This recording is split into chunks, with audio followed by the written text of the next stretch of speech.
Huma dikjarazzjonijiet mill-aktar xokkanti dawk espressa mill-kandidat nazzjonalista f'Taslima Julian Galea li ġabu kundanna unanima mhux biss fost il-persuni li jħadnu twemmin laburista iżda wkoll fost il-pubbliku ġenerali. Ma nistax għalihom. Għandi fobja laburisti.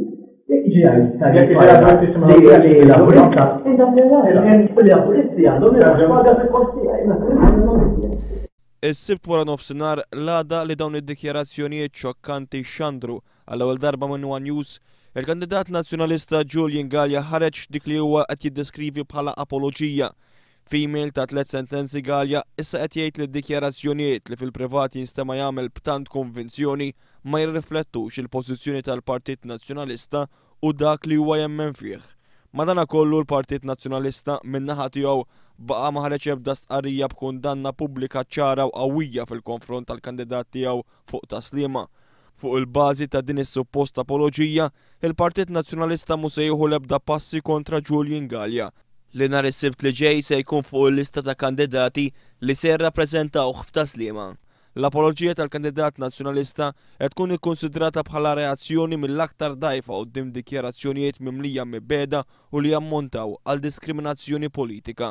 Id-dikjarazzjonijiet li jagħmel Julian Galea imorru kontra l-ħarsien li tat il-Kostituzzjoni Maltija li drittijiet u l-libertajiet fundamentali tal-individwu. L-apoloġija qed tkun meqjusa bħala sempliċiment pass ta' konvenjenza politika għal Julian Galea u iktar għal Partit Nazzjonalista li ma jiflaħx wara li xogħol l-Kunsill Lokali ta' Taslima jerġa' jaffaċċja nkwiet ġdid f'din il-lokalità. Al kontrarju, Julian Galea qed ikun imbuttat ħafna mill-Partit Nazzjonalista li qed jikkunsidrah bħala l-kandidat ideali biex ikun sindku wara l-10 ta' Marzu minħabba li huwa l-unika wieħed li diġà għandu esperjenza fil-Kunsill ta' Taslima.